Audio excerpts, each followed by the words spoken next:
Time to do some builder gel on a bottle nails. What's up, nail crew? It's Nicole, your fellow nail obsessed DIYer, and per your request, per a bunch of people's request actually, I'm going to show you how to do a builder gel in a bottle, start to finish, how you apply them on your natural nails, and it's basically like a full overlay on my entire nails since these are almost my real nails, you guys. I am so excited. If you've seen my video from a couple weeks ago, I talked about how I pretty much destroyed my own nails by overfiling, getting obsessed with doing Gel X nails, taking them on and off, and using the Efile until it just really messed up my nails. I was picking at them. I got a little crazy. I have been on this journey back to nail health and using builder gel on my natural nails, letting them grow out. They have a tiny bit of extension right now, so I just wanted to show you how I do an overlay with clear builder gel, and you can see how easy it is using the bottle. I already did some cuticle prep. I roughed up the surface real gently of my nails, and then I took off some of the invisible cuticle. And I wanted to, at the beginning, I showed you guys just how I push my cuticles back and then scrape off any excess with the pointy edge of the cuticle pusher just to make sure that I got everything.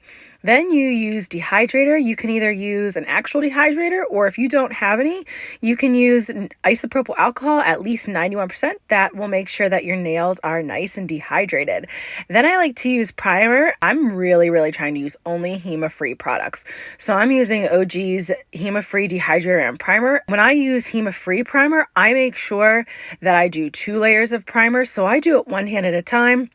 I dehydrate 5 nails, and then I do primer on 5 nails, and then go back in with another layer of primer. One of the keys to really making builder gel in a bottle work is something I've recently learned. I cannot remember where I saw it.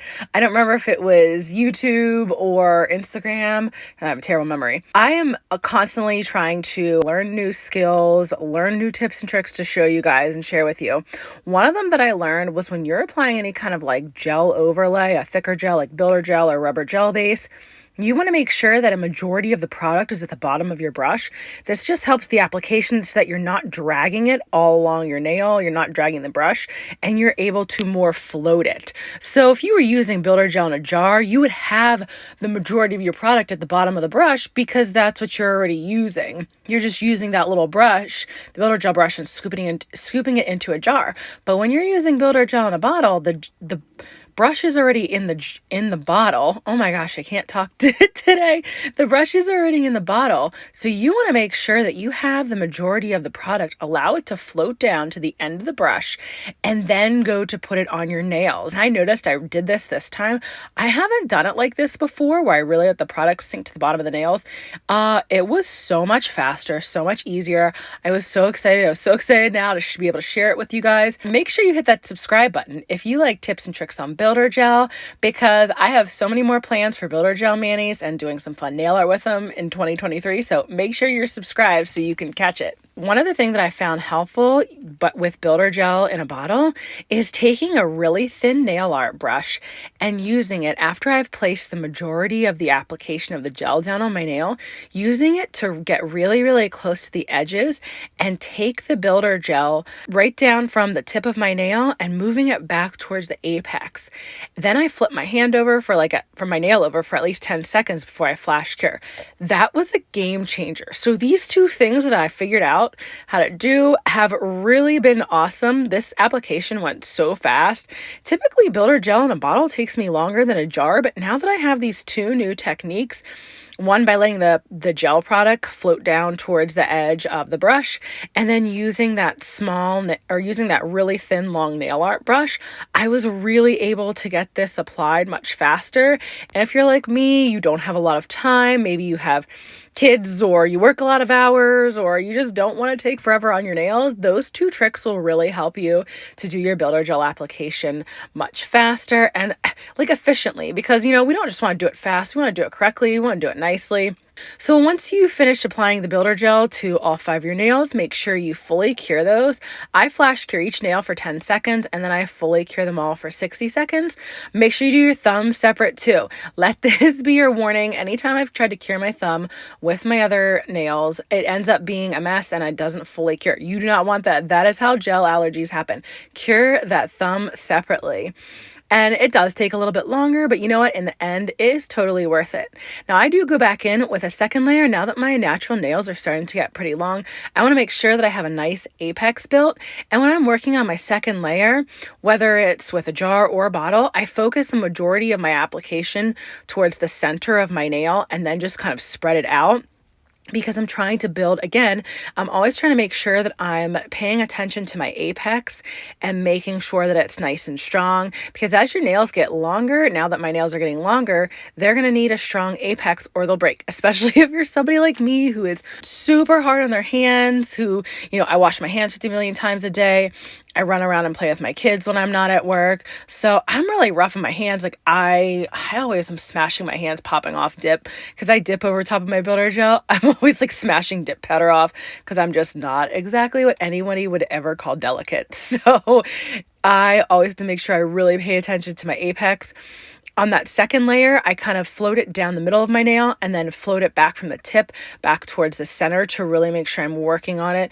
Your apex should be like the highest point of your nail. I'm going to show you coming up here. I'm going to show you a little spot where I showed my apex from the side view. I feel like I probably forget to show you guys my side view of my apex very often, just because I'm like so focused on filming and showing you like above my nail so you can see what I'm doing. The apex is super, super important. I'm going to sound like a broken record because you don't want to not have an apex built and then you crack your nail and it totally breaks. So once you fully cure the second layer, you can wipe everything off with isopropyl alcohol. I just use a lint-free wipe for that, or a paper towel.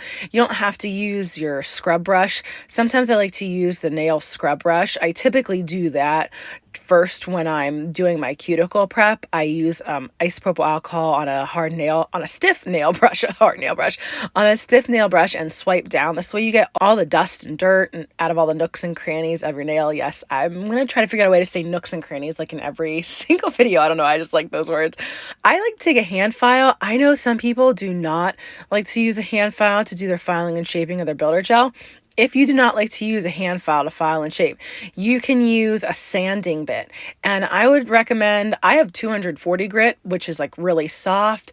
It takes a while to file and shape.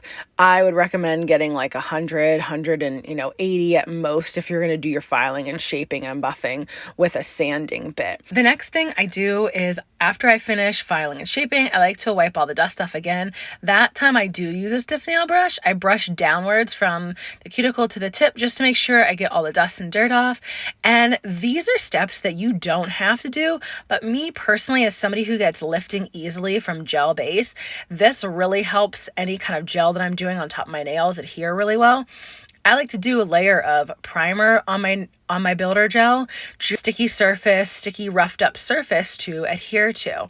And I don't see a lot of people doing this, but for me, it just really helps. I'm always using gel base and gel top right over my builder gel, unless I'm dipping directly on my builder gel nails, which is only once in a while because I almost always use peel base. Whether I'm doing a gel color or a dip mani, I like to make sure I have that primer under my gel base because it just really helps adhere the gel base to my builder gel nails. And then I fully cure that and then apply a top coat to the gel base and fully cure that as well. Now that I've had builder gel on for about a month and a half, I realize how much I miss it. And I forgot why. Like, builder gel has been my ride or die for like 2 years. How could I forget about this? Again, I was just so obsessed with figuring out how to do Gel X nails, which I did figure out, and I really like doing them.